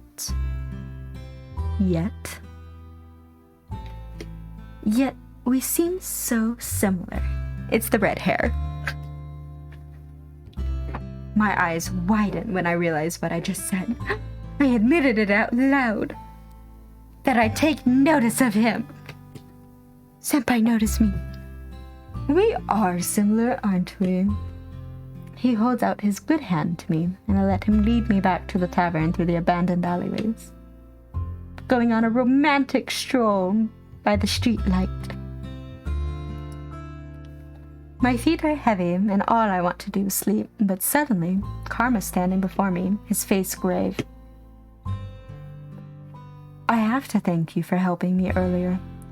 I'm sorry I froze like that and made it more difficult for you. It was so sudden, and I was so tired I had no motivation to move. Shouldn't I be thanking you? I'll accept your thanks, even though I wish you didn't have to thank me in the first place. Rescuing damsels in distress is second nature to me, after all. It's the only decent thing to do. You should not have... Oh, no, I'm getting scolded. Never mind. You should not have gone out on your own when you knew how dangerous it could be for you. I'm sorry. I'll accept. Because I lost sleep over this. I have no words for how I feel right now. Tired, confused, enamored, jealous. So many emotions. Princess. Oh. Suddenly. Oh. Wow. Well then. Karma reaches for my hand again, and this time he holds it up and kisses the back of it. So gentle. Suddenly, I'm not tired anymore. Me neither. You really are a handful. I'm gonna take that as a compliment, thank you. I try my best. What a delightful handful. I'm going to bandage this hand and then rest. We'll speak later about all of this. Okay? Okay. But the blood... It stopped. It still needs to be treated. Don't worry, it'll be fine. Are you sure? As sure as I can be. I don't lie. Not even for the sake of a pretty lady. He called me pretty. Karma lets my hand go as soon as we enter the margin, and then bows politely to me before heading back to his room. I watch him go, my mind whirling. Does he usually kiss women's hands? Am I special? Please tell me I'm special. No, I don't think so. I don't think so that I'm special or that he kisses people's hands. Chapter 6. Matchmaking. Matchmaker, matchmaker, make me a match. Okay. This is where we're gonna stop. Oh my goodness. It's been 2 hours. It is din time. We shall return and process the fact that our hand was delicately kissed after a wild night. Sometime next week. I don't know precisely when yet, because I don't know my schedule for next week. But sometime next week. Same time, same place. I hope you all have a wonderful night. Stay hydrated. Eat a delicious, nutritious meal with lots of fruit and veggies and protein. Remember that your job is not your personality. Praise be the Mother Bucket. And I hope you all have a wonderful night. Goodbye, my lovely beans.